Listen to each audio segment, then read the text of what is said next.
Welcome to CardsChat, the friendliest poker podcast in town from the world's #1 poker community.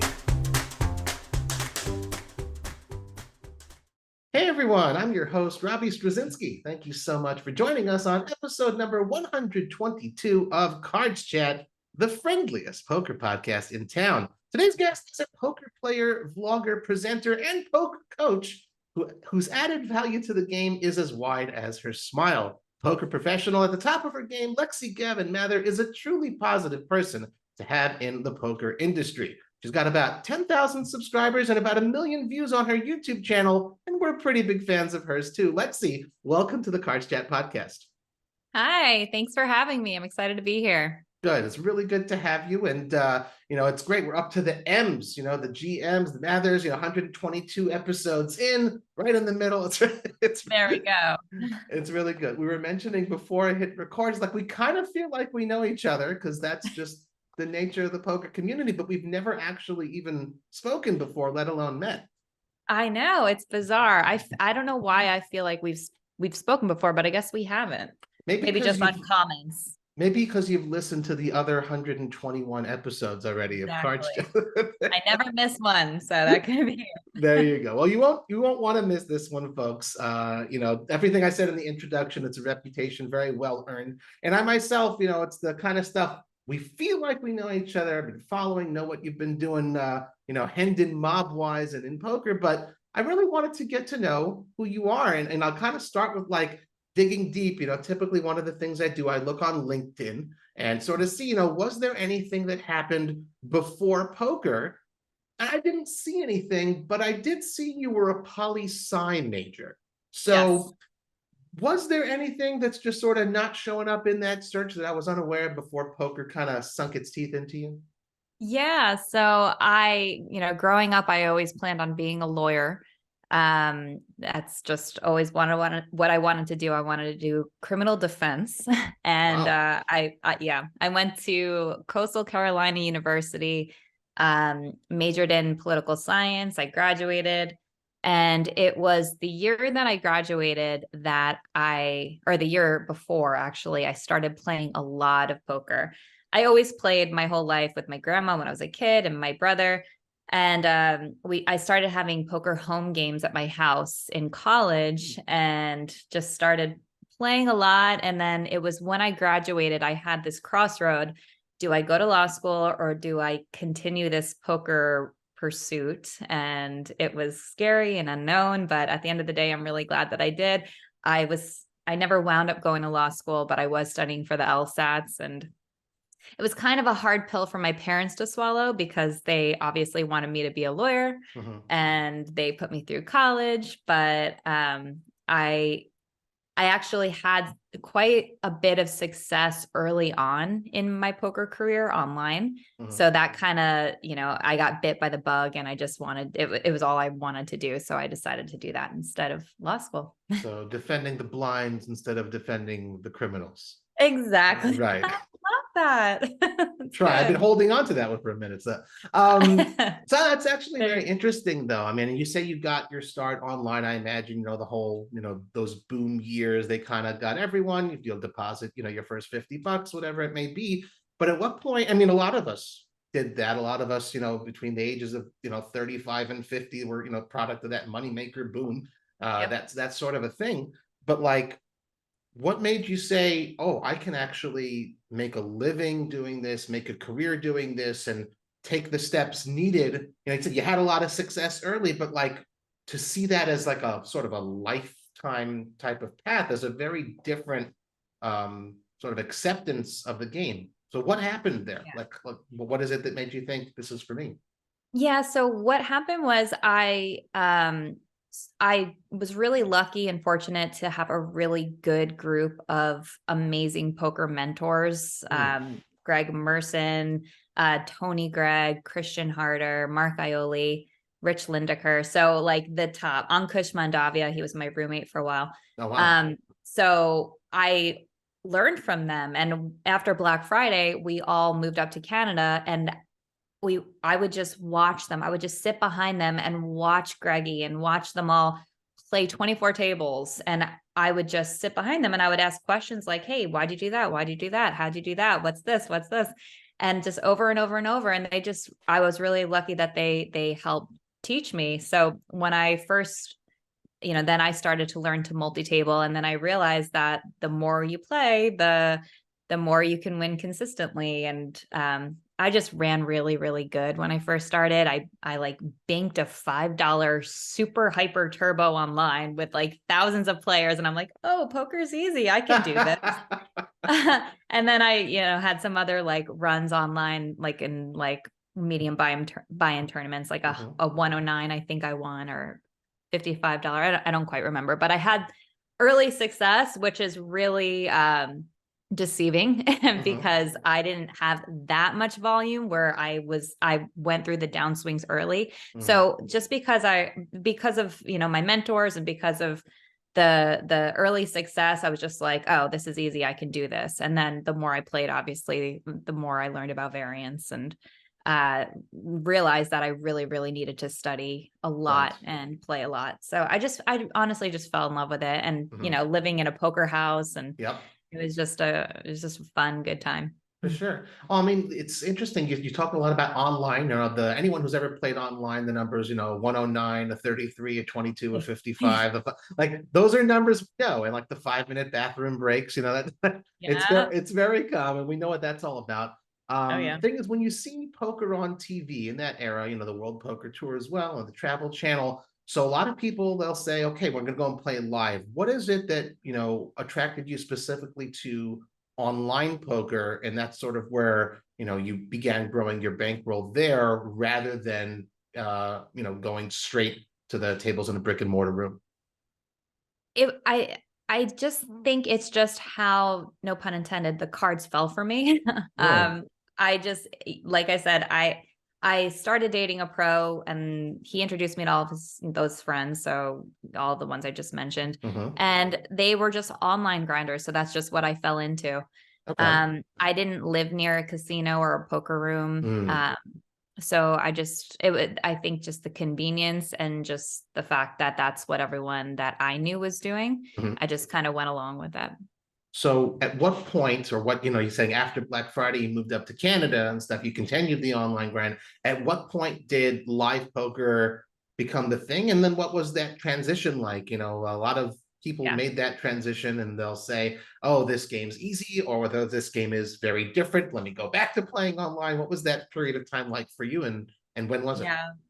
This is actually a crazy 2-part story. I'll try to make it short. Sure. But so like I said, I was living in Canada, and it was at Greg Merson's Halloween party. This was years ago. This was like 10 or 11 years ago.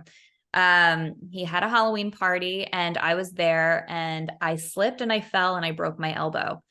So I wound up coming home to New York to recover. My dad picked me up and took me down. And it was during my recovery where I started grinding online or live private games in New York.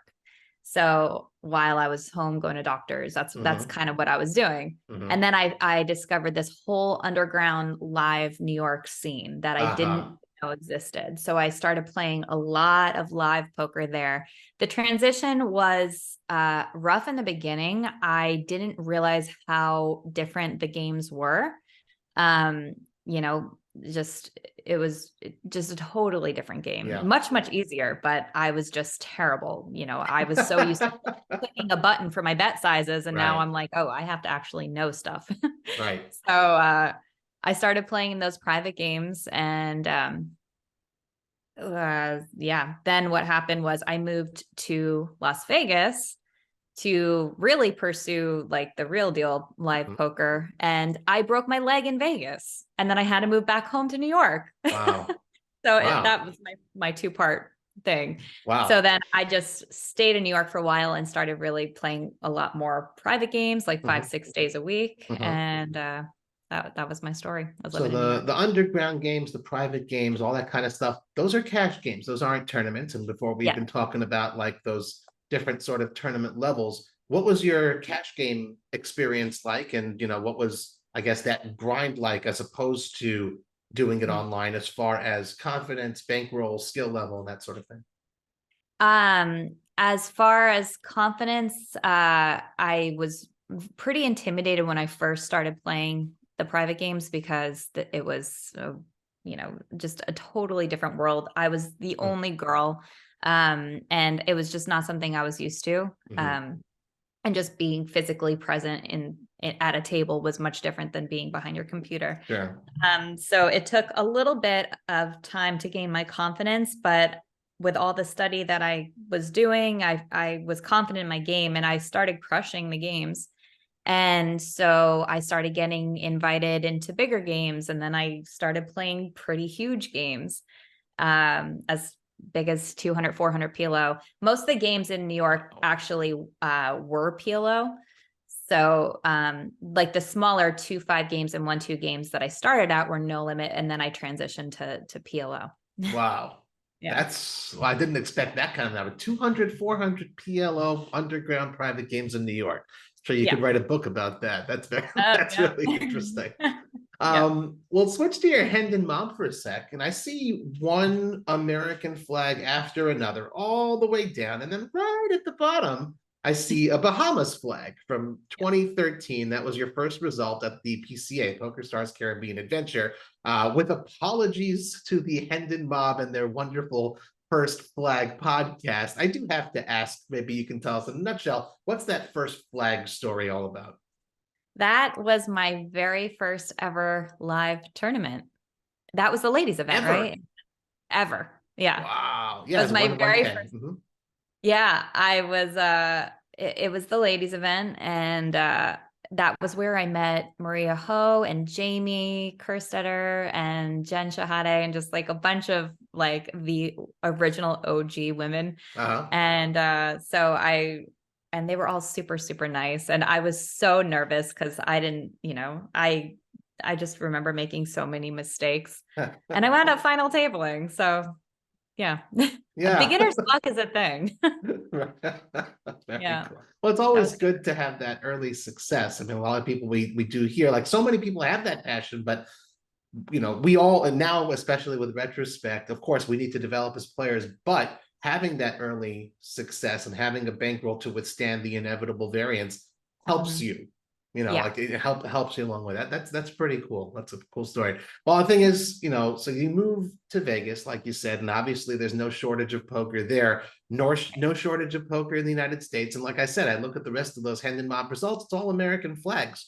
Did you Mhm. ever have any desire to chase other flags and go abroad and play some tournaments there? Yeah. So the funny thing is, when I was dating my first poker boyfriend, he played all of the tournaments overseas, and I always went to all the stops and played cash.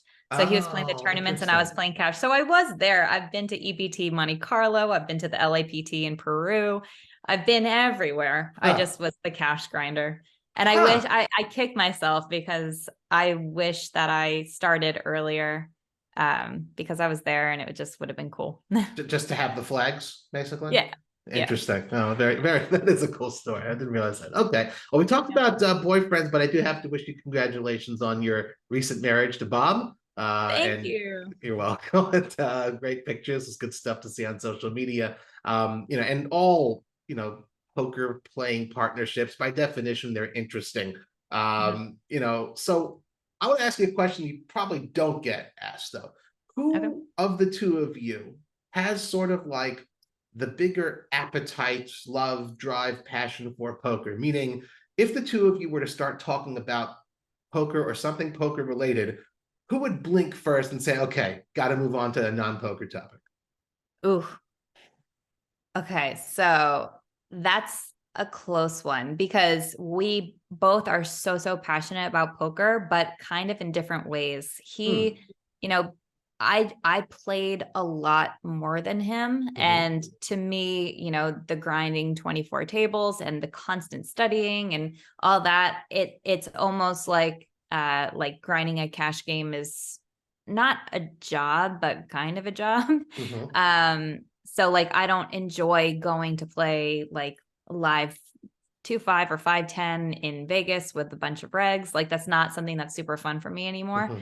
And now I love tournaments so much. But he loves to go and grind cash. He'll grind the small stakes, and he loves that part more.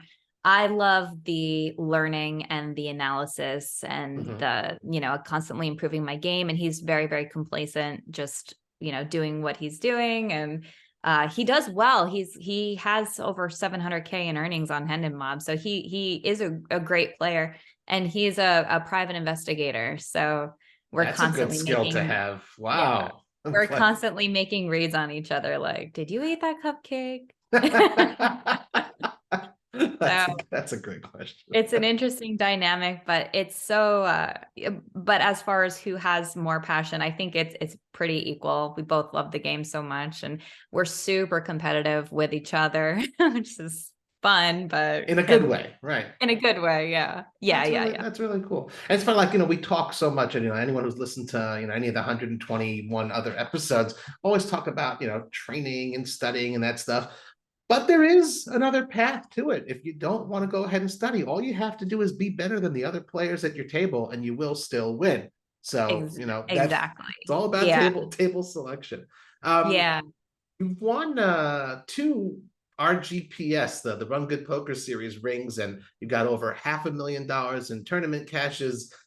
I'm just wondering, are there concrete accolades? Like, do you want to fill your trophy shelf with like trinkets, rings, and bracelets and that kind of stuff? Or is it honestly, just played for so long, you just want to have profitable days, profitable weeks, profitable months? Is it more about the money, or you also want the trophies?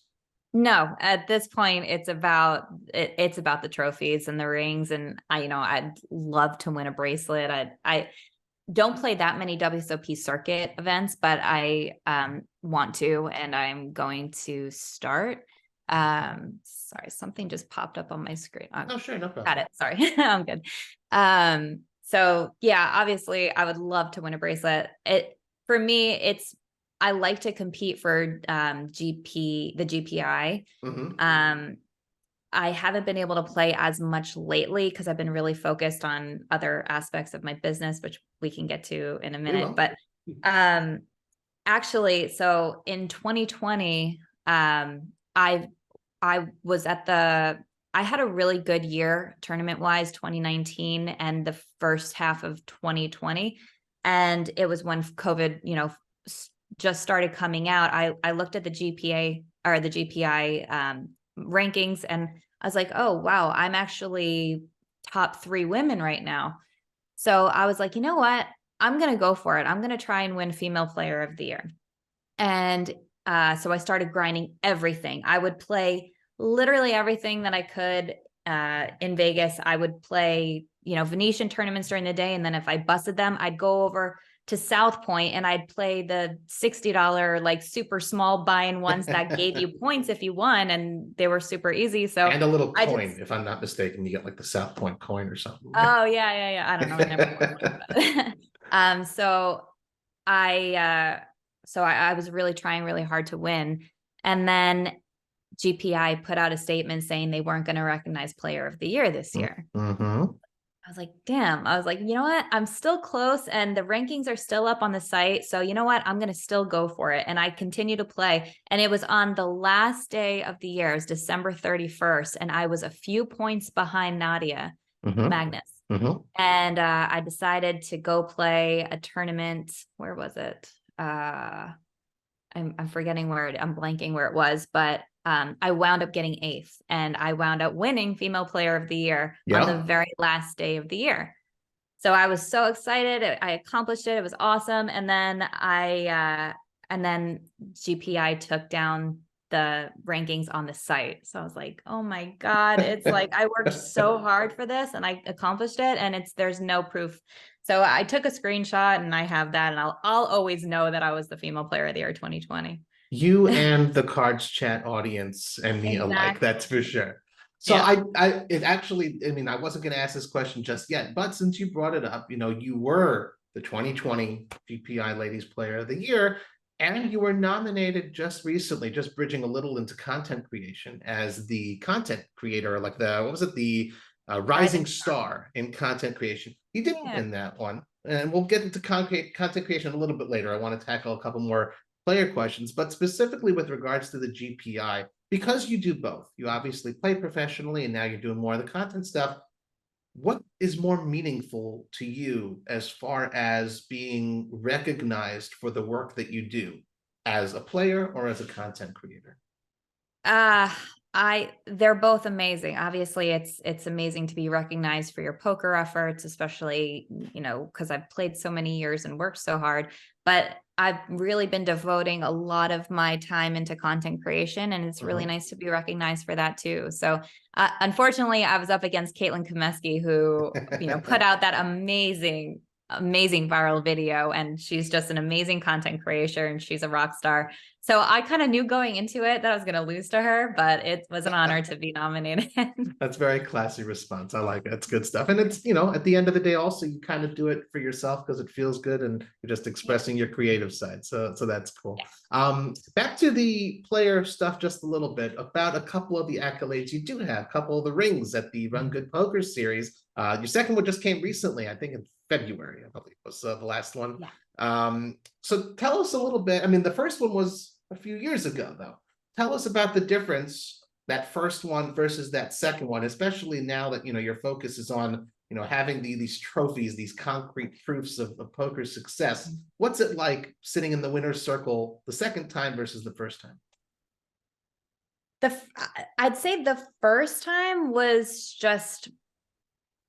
it just felt like, I don't want to say better, but kind of better because it was my first. But it was just amazing because that was the first time I ever won a live tournament. Right. I've come very close, but that was my first live win. So that will always be super special to me.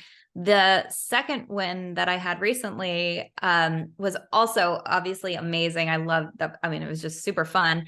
And I think quite the rail, I believe. Yeah, Boston Round. Yeah.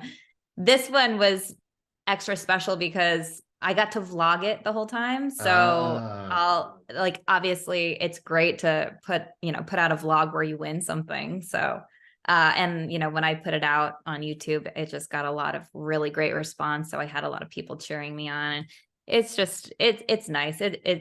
It's different. And now I'm hungry for more. Now I'm just like, I have two. Let's go for a third. That's pretty cool. And I'm a Rungood Gear ambassador too. So it was nice, like winning for my people. That's awesome. Well, let's talk a little bit about that. Obviously, Rungood Poker Series, the 3-time now mid-major series of the year. They obviously do a lot of things right. As someone, I hate to tease it apart, but not as a Rungood ambassador, but more like a player. I have to ask, especially someone who has seen success. You've been at their tournaments from beginning to end. What is something that they do? Tana, Haley, the wonderful crew at Rungood, that you would like to see more mid-major tours also, I wouldn't say copy, but more like focus on as far as player experience? There's just so much that they do that I really admire, but I think the one thing that they do really, really well is feature a lot of the people that are there that aren't pros. So they'll put the spotlight on a lot of the players that, it's their local casino, and, that makes them feel really, really special. And, it gives them, it just gives them the warm fuzzies, I guess, to be featured. So I think putting the spotlight on the people that are, that are the locals, Rungood is just so amazing. They always have a theme and they make it a party, and it's not an intimidating, like some of the big tours can seem intimidating, but Rungood just kind of radiates an aura of down to earth and family and welcoming. It's just a really comfortable atmosphere. Nice. Oh, very cool. Let's switch gears just a little bit towards another sort of comfortable atmosphere. Let's talk ladies events a little bit. We said, your first cash, your recorded cash on Hendon Mob 2013 ladies event at the PCA. You final tabled the ladies event in 2019 at the WSOP. What was your first ladies event like at the WSOP? Specifically asking that because a lot of women who may just be getting into poker and want to sort of dip their toes in for the first time. They'll see, okay, WSOP, big, that's the biggest way to go. I'll play in the ladies event. That's where I feel comfortable. Mhm. Was your experience doing that for the first time ladies event? And in general, what sort of, I guess, can ladies expect from playing in that event? Any sort of tips you could offer? Yeah. So my first ladies event at this series, I I was already playing a bunch of tournaments, so that wasn't like one of my first. Okay. But I was already pretty comfortable. But I look forward to the ladies events every year because they're so fun. Like everyone talks, everyone, the girls bring snacks and they share things and they're all drinking, and it's just way more relaxed, and they're just really respectful. So I like the ladies events, and if you're a lady out there listening, I would definitely recommend starting with the ladies event if going into the casino with a bunch of, guys intimidates you, because the ladies events are very, very welcoming and low pressure. I find that you don't get called clock on as much, so you have more time for decisions. It's just a lot more fun for me. I like them. Cool. And well, having made a final table, I imagine, as things do whittle down a little bit, obviously you're still trying to win each other's chips and that sort of a Yeah. thing. But is there sort of like, I don't know, any sort of transitory moment, maybe when it's down to however many tables that like, okay, everyone really shifts into a higher gear? Does that sort of happen as well? Yeah. Oh, for sure. Yeah. I'd say day 2, things Oh, start wow. to, Okay. yeah, get a little bit more serious.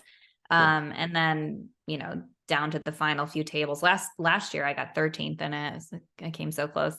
Mhm. But yeah, it definitely feels like all the other tournaments where everyone's really on their A game and focused, and the wine is not flowing on day 2. Right. Gotcha. Okay, cool.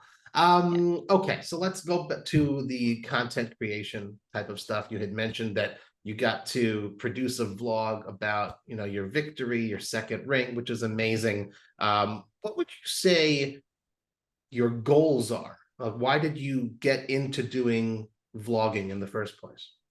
Right. So, um, I have a few goals, but the main one is I'm coming out with a new course. And actually, by the time this airs, it will already be out. So Mhm. go over to Gavin-Mather.com.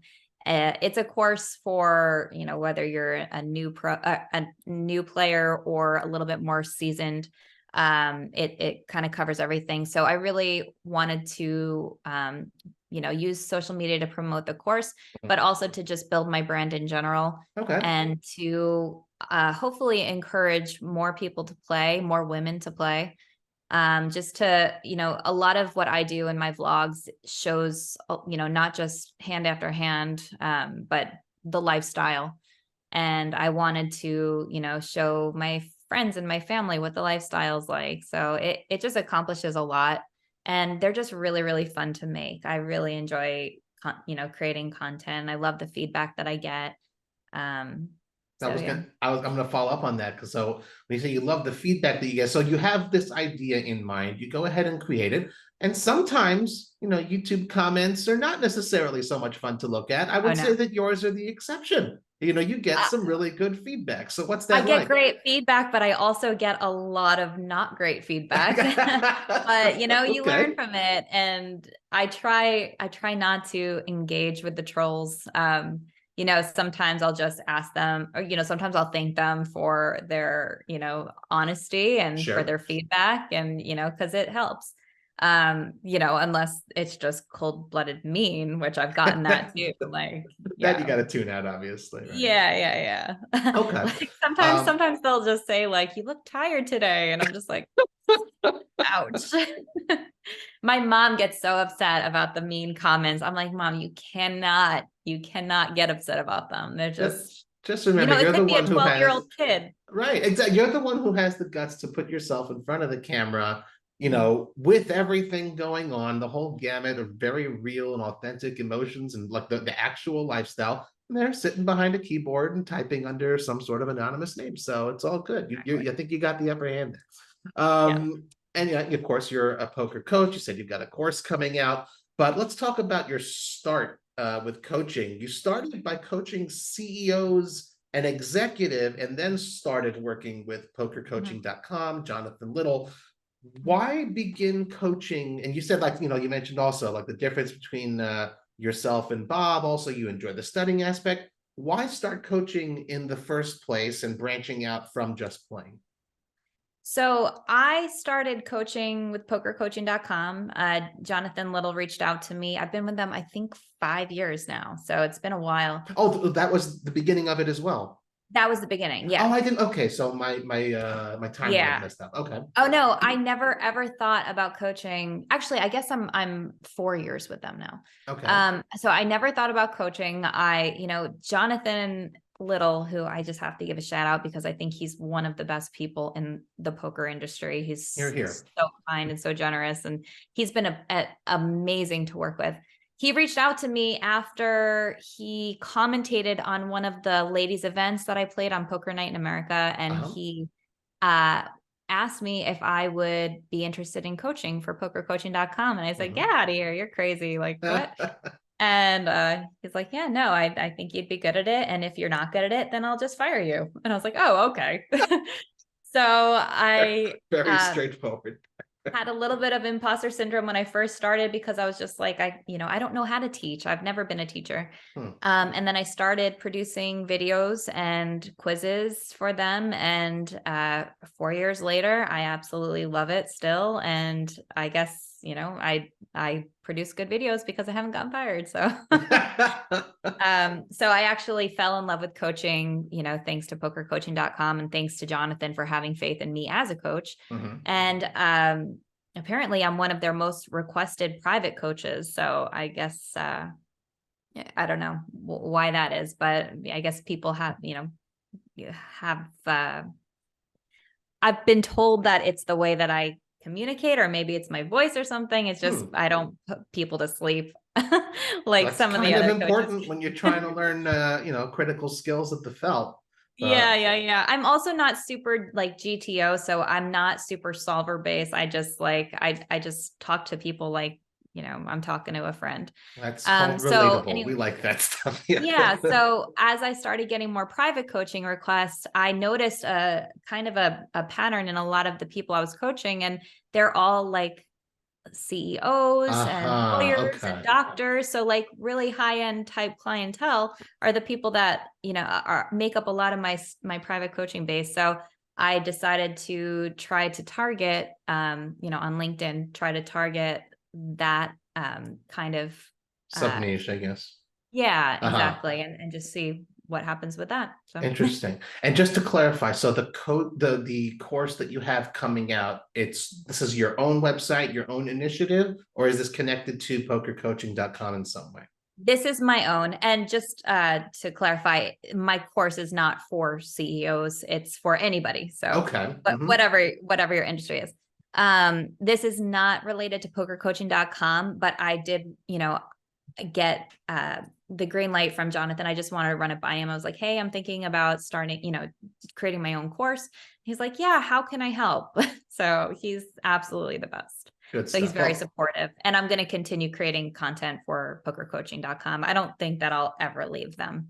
Awesome. So, Awesome. yeah. Great to hear. Well, since you mentioned Jonathan, there's something we like to do as well. He was a guest of ours here on the CardsChat podcast, episode number 8. You also mentioned Maria Ho. She was episode number 22. Jamie Kerstetter, episode number 3. And Jennifer Shahadi was episode number 5. Wow. Yeah. So we've got our little cheat sheet here of who was when, that sort of a thing. But the reason I mention it, folks, again, if you're just learning about the CardsChat podcast now for the first time, we do have tons of other great episodes that you could listen to as soon as you finish this one. So 120 something odd great hours of poker content with great discussions with great poker people. Lexy, you mentioned Poker Night in America. You've kind of got a pretty deep association with them. So what can you tell us about how you are connected to the folks there? Yeah, so I played on Poker Night in America a few times since, I don't even know, 2016, I think was my They've been first around for a appearance. while. Something like that. And this last season, season 9, I was actually asked to host because Joe Stapleton has a new thing going with Poker Stars, so he couldn't do the hosting for Poker Night. So I was just like, I would absolutely love to. Those are really, really big shoes to fill. So I hope that I can measure up, but it wound up being awesome. I got to, co-host alongside Chris Hansen, who's awesome and really easy to work with. So season 9, I am the new host, which has been airing on CBS Sports, and it's great because they play so many reruns, so you can probably still catch it. And my husband Bob was actually playing the first 2 episodes, so I got to roast him a little bit, which was fun.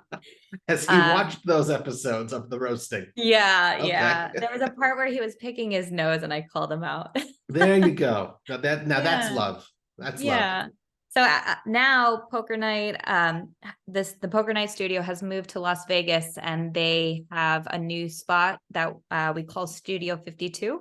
Okay. And so we've been filming that. And by the time this airs, I think we'll just have wrapped up the last few episodes, but you'll be able to catch them on YouTube and on CBS Sports, and I don't even know, like 20 other platforms or something. That's really interesting. There's like sort of a common denominator there. The idea of coaching, you were approached to do it, and you didn't, you never had any experience teaching.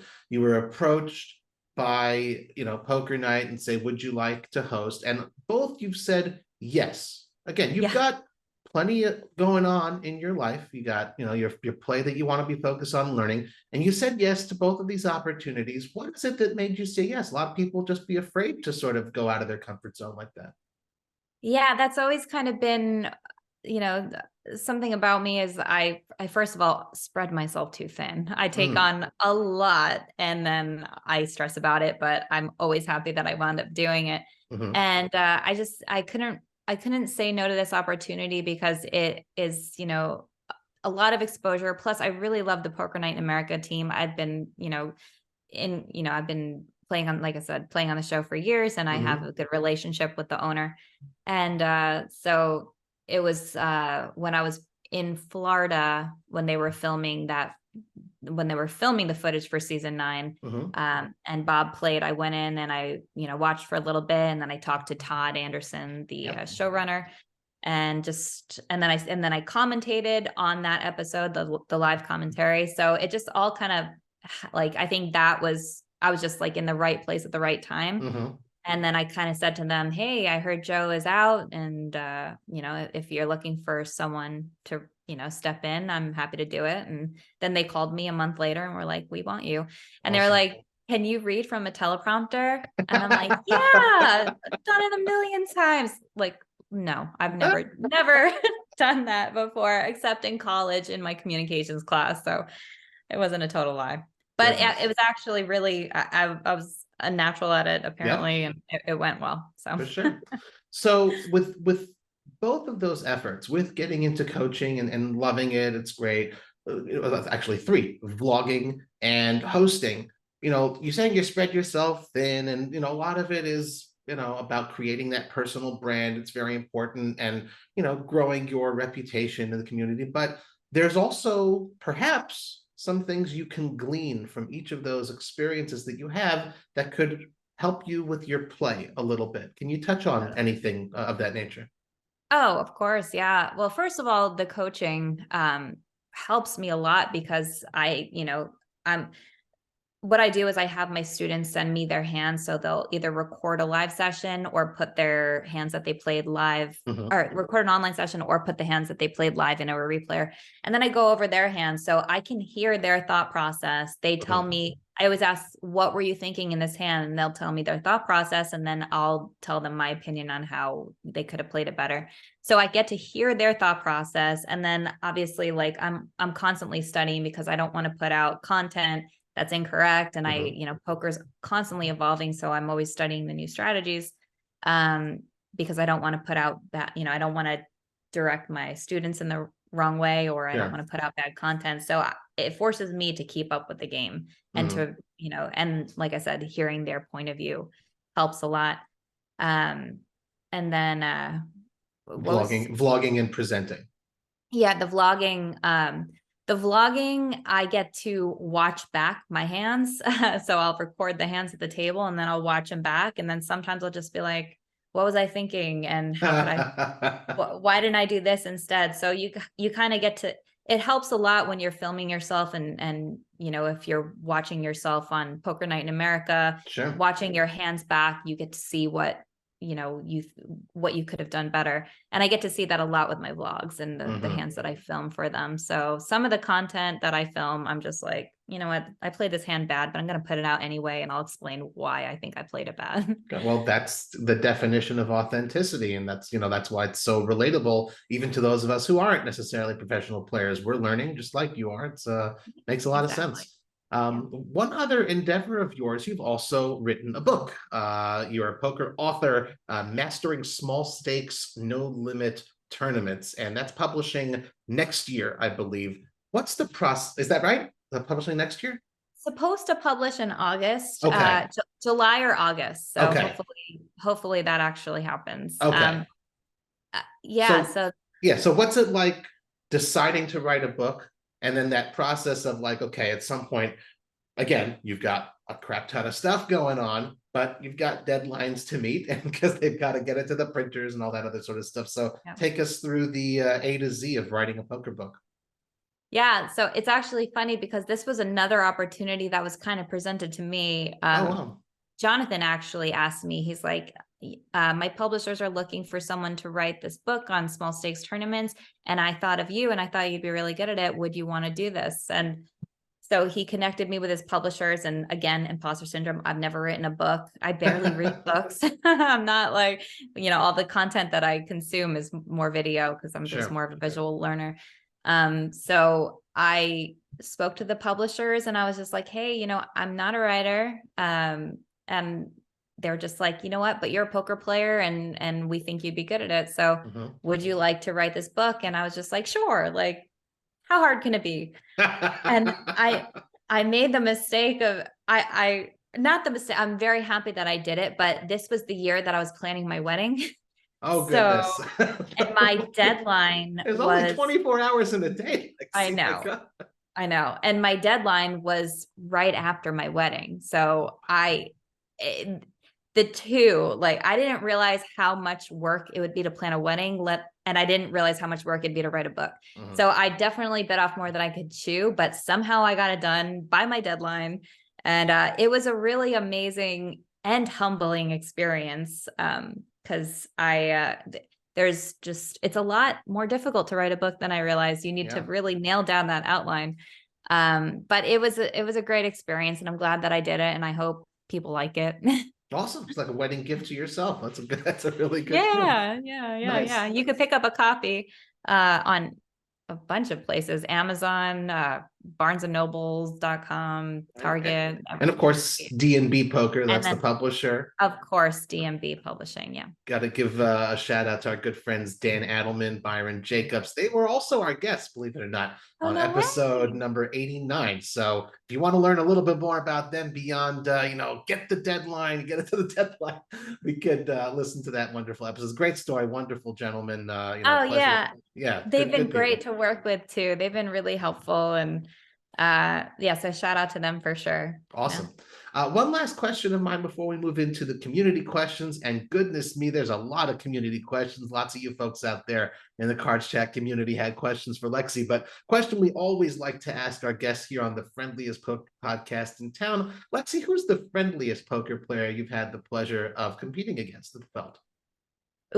Okay. So that's hard because I have a lot that I think are super nice, but I have to say Johnny Vibes is the nicest. Yeah. I recently told someone that I think he is the #1 nicest person in poker. So I'm going to say Johnny Vibes all the way. He's just a good guy. He's so helpful. When I first started thinking about doing a YouTube channel, I was playing the Aria Stairway to Millions tournament and he was sitting on my right and I was talking to him I was asking him questions and he's like, you'd be so great. You should just do it. Just dive right in. And he's like, if you ever have any questions, please reach out. I'm so happy to help. And I'm just like, I don't even really know you. Like he's just Wow. like, the nicest guy ever. And so I would say Johnny vibes. But of course, like Jamie Kerstetter, Chrissy Foxen, she's one of my Mhm. best friends. Again, Jonathan Little, I gotta give him shout outs. But also I gotta credit Bob, my husband. Oh, I think, Bob, right. Okay. yeah, He's that probably guy. listening somewhere in another room. What is Yeah, she he, saying to you me? you have the friendliest podcast, and I think he's the friendliest private investigator. He's the America's favorite private investigator is what I call him, and Love. he's just the friendliest guy. He loves to chat and make everyone laugh. That's his thing. So Wonderful, wonderful. yeah. We'll now move into our final segment of the show. This is where we turn to you guys, our Cards Chat community, to see what questions you wanted to ask our guests. Guys, we do have a dedicated thread on the Cards Chat forums for this. So as we announce who our future guests will be, please be sure to send in your questions. And usually I don't start with this little sort of a note or an asterisk, but so many of our question askers also wanted to wish you congratulations on your recent nuptials to Bob. So that's from everyone in the Cards Chat community. Oh, We'll just put that out there to you. thank you. Love Poker is our first question asker. And there's so many, so we'll try to limit it, I guess, one, max two per person here so we can get them all in, guys. I'm trying here. So Love Poker wants to know, Lexy, what do you prefer, cash games or tournaments, and why? So I'm gonna say tournaments now, but past Lexi would say cash games. I think tournaments are more exciting, and you could, they're just more of a roller coaster, and I'm kind of an adrenaline junkie, so I like it. I just find it more fun for me, and like I said, I grinded so much cash that almost feels a little bit more like work. Mhm. And tournaments are just more fun, and Gotcha. you can't Okay. win $10 million in a cash game. So. That is true. As a lifelong cash game player, winning cash game player, I can confirm I'm far away from $10 million. Kun Aguero Cruz. I hope I pronounced that correctly. Thanks for submitting this question. Lexi, this individual, Kun Aguero Cruz, what a name, wants to know, you have good results in MTTs. Do you have any tips to avoid fatigue or boredom while playing? Any tips to avoid? That's a tough one. Let me think about it. We'll give you a time bank extension. And while we do that, we'll also mention, since you said Johnny Vibes, he was episode 72 here. So we Oh, can touch wow. upon just how friendly he is and get Awesome. to know his story as well.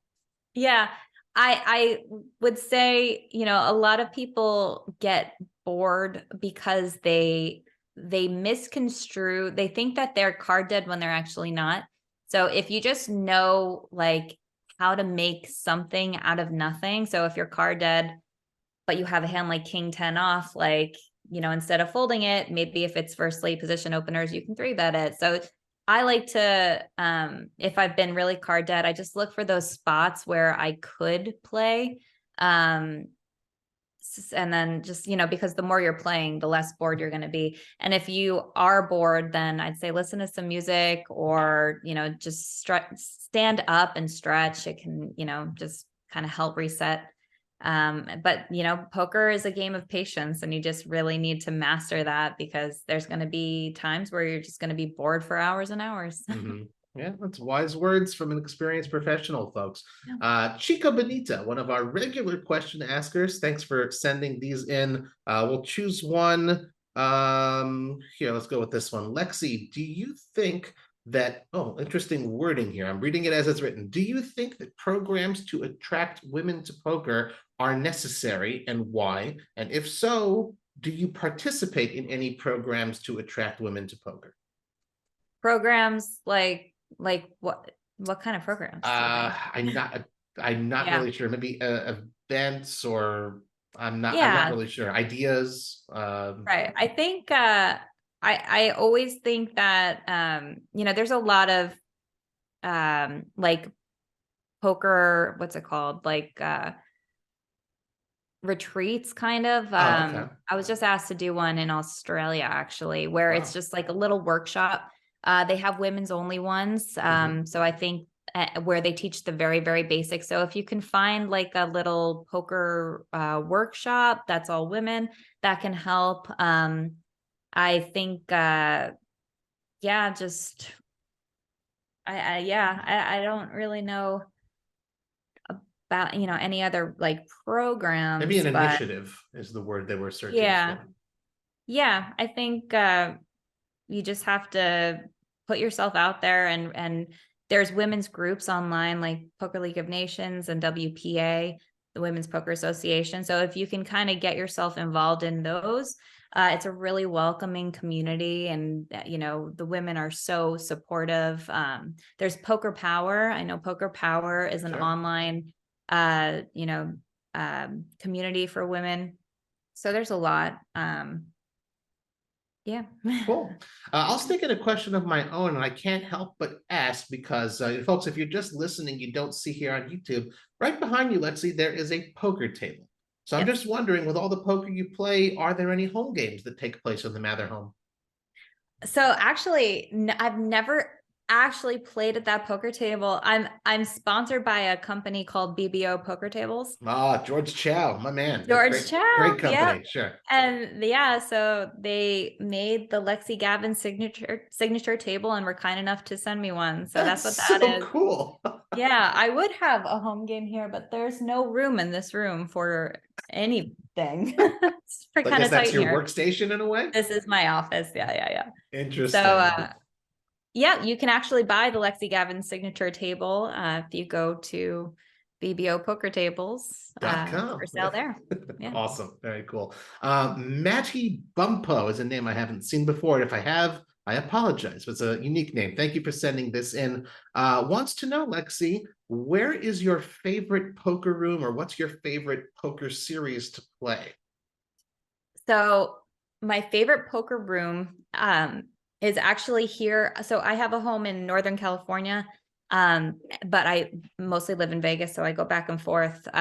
But here in Northern California, there's a card room called the Casino Club. It's where I shoot a lot of my vlogs from, and I'd say this is my favorite poker room just because it's my neighborhood room, and the action is just always insane. It's like the action is so good. The people are super friendly, so I love playing here. As far as favorite poker room in Vegas, I'd say the Wynn is probably my favorite. It's the nicest, I think.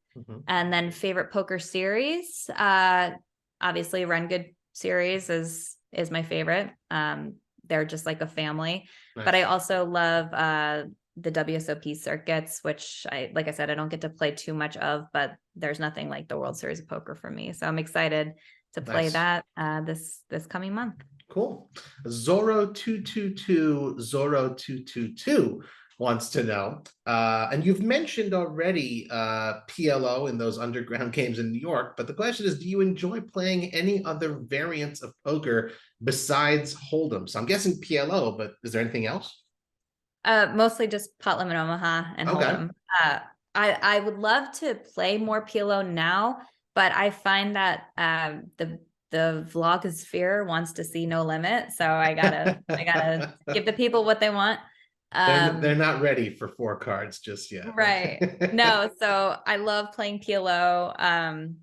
My husband plays a lot of mixed, and he's in an online game with a bunch of people. Nice. So I'm going to start learning some of those games too, because I'd like to start playing some of those. The mixed events, especially at the World Series of Poker, it's not easier because the field is a lot tougher, but there's a lot less people playing them, so it's a better chance of winning a bracelet. So just statistically speaking, right? Yeah. Well, I'm a big mixed game guy. You brought it up as far as wanting to get more into mixed games, so I can't help but plug my own thing. I've got my mixed game festival going to happen at Resorts World. Just low stakes, dealer's choice, 4-8 cash games when you're off the grind. It overlaps with the main. So if you're not making a deep run, July 2nd through 6th, and BBO Poker Tables is one of our supporters and sponsors as well. So we'd love to see Lexi Gavin, not just the poker table, but the player. If you want to join us there, it's a fun time. I'd love to. I hope I can't because of Cool. the main, Right, but exactly, exactly. if I can, I'll be there. I Yeah. love that. I hope I can't, but I don't take offense because I know what you mean. I love it. Crystals, thank you very much for sending this great question in. Just wants to know, what is your schedule going to be like during the WSOP? How many events are you planning on playing? I'm probably going to play a lot. I've been struggling a little bit because I have, a lot going on right now, work-wise, but I can't say no to playing everything. So I'm probably going to end up playing every day. I am planning on vlogging every tournament that I play. So if I play Wow. every day, last series I played practically every day and I vlogged every single tournament. So that was crazy. That was my first. I had just started my YouTube channel too, like in May or something. And I went from, 0 to 100. Right. I was posting every day, and that's how I got a lot of my subscribers, just in that first series. So I do plan on blogging everything. Wow. So I'll probably play every day. Goodness, that's a lot. I did doing the Negranu thing, the daily vlog at the Yeah. WSOP. Goodness Yep. me. Wow. Okay, Mart 1194. That's an interesting question. If you now, as a married woman, if you had to give advice to married women who play poker, what advice would you give? Married women who play poker? Yep. Uh, hmm. I just read the questions at this These stage. are some tough ones. Okay. Well, I would say if you're married to someone, if you're a married woman, and your husband plays poker, my advice to you is to try not to always play at the same table because at some point you're going to get involved in pots, and if your husband beats you or vice versa, there could be some issues there. Gotcha. Personally, I love to bluff Bob. I triple barrel bluff him all the time. Right. But and of course, point out on national television when he's picking his nose. So yeah, that's like totally exactly. fair game. Good. Exactly. It could be such a great thing if you have, a spouse who plays, Mm, because you get to travel and you get to experience that together, which can be really yeah. nice. But poker is such an emotional sport. So Mm, as long as, your bedtime talk isn't hand histories, make sure right. that you are, separating the two, then I think it's a really good thing. Good stuff. Jonah Soloco. I've never heard that name before. Probably because it's from Argentina. My name is Carlos. Carlos, thanks so much for sending in this question. Says our poker icon is our dear Maria Constanza Lampropolis. Lexy, have you ever played against her? If so, how do you consider her as a player? She is a fierce competitor. She's really, really great. She won the PCA, right? She was Like, something at the PC, I think one of the side yeah, events or something yeah, like that. Yeah. yeah. She really is a great player. I haven't had the opportunity to chat with her or anything, but she's always friendly. We always smile at each other. So I think she's a great player, and I'd like to get to know her better. Cool. Okay. One of our always creative question askers, Acid Burn FX. They're so good. I have to ask two from Acid Burn FX. Lexy, if you had $1 billion in 30 minutes to spend it, how would you spend it? I Oh love my this goodness. one. Ooh, that's a fun question. Oh yeah.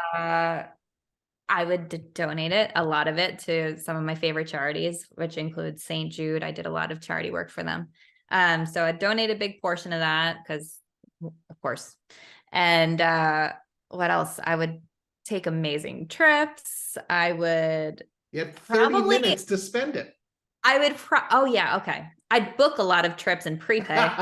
And then Nice, nice. I guess I would go buy a private plane. If I could have one obscene splurge, it would be that, just because I travel so much Mm, and I fly so much Southwest mhm. that I feel like as a billionaire, that would be the upgrade that I would deserve. Nice. Nice. Excellent. One more creative question. The opposite end of the spectrum from Acid Burn FX. If you could steal any one thing, what would it be and why? I imagine Steal. this means without any repercussions. Ooh. Oh my goodness. I have to figure out how to word this without incriminating myself. Well, when um, I was 16, I would steal If, Again, no repercussions. okay. I would, uh, this is so hard. With no repercussions, I would rob a bank. Okay, that's Yeah, fair. why not? Why That's not? fair. Not Yeah. that that's part of any sort of plan. Just a No. disclaimer there for any bank CEOs who are listening. We'll try to get through as many as we can just to sort of round out the hour here. Mariosika88 wants to know, what, in your opinion, Lexi, is the most important thing that a new player should learn about poker in order to succeed mentally? Because from my experience, if you're not mentally strong, you'll have a lot of problems along the way. Yeah. It was- yeah, I would say bankroll management, because Mm, if you are playing with your rent money, or if you're not separating your life expenses from your poker bankroll, then that can really mess with your mental game. So I would say really, and I do think that bankroll management is an underrated skill and people don't spend enough time learning it. So I would say bankroll management, as long as you have that under control, then mm. you're setting yourself up for success. Solid answer. Name I definitely have never seen before. Maybe it's a practical joke. Nasty Bent Gorilla, that's just the name, wants to know, Lexi, do you have any superstitions or rituals? I do. I Okay, a do. good question then. All right. Okay, it's kind of embarrassing. So, I always use the same stall on bathroom breaks if I'm running well. That's very interesting. I know. Wow. I don't Okay. know. It's like, I try so hard because I know how ridiculous it is. And sometimes I'll find myself waiting for the stall to open up, and Oh, then I'm that's just funny. like, it's bad. It's like, so that's my one like super weird thing. Yeah. But You've heard it here another, first, folks, on the Cards yeah. Chat.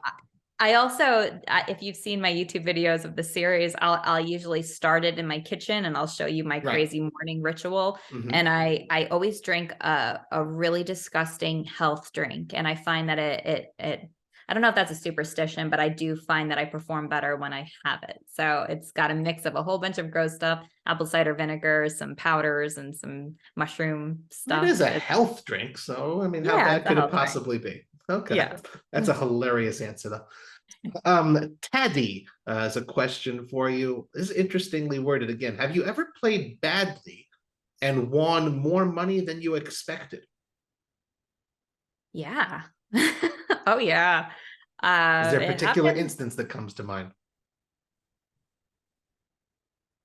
Yeah, so I would say one that people could actually watch. I played at the Champions on the Champions Club live stream with Matt Berkey, Darren Elias, Bill Perkins. That was the biggest live stream in terms of views. And I feel like I did not play well that stream, and I wound Mm, up winning. mm, I don't remember how much I won, but at one point I was at 40 grand. And then I mm. made a couple like bad folds, and I just really, really was off my game. So I think that like publicly that was my worst performance. But I wound up winning. So that's poker for you. That's There's fair. hands from that stream that haunt me to this day. Gotcha. Yikes. Okay, Yeah, so I we'll move on hate to that. something slightly more positive or like more neutral, I guess. Yeah. Neptunus888 wants to know, which hand is better for you, or I guess has historically fared better for you? Pocket deuces or ace king suited?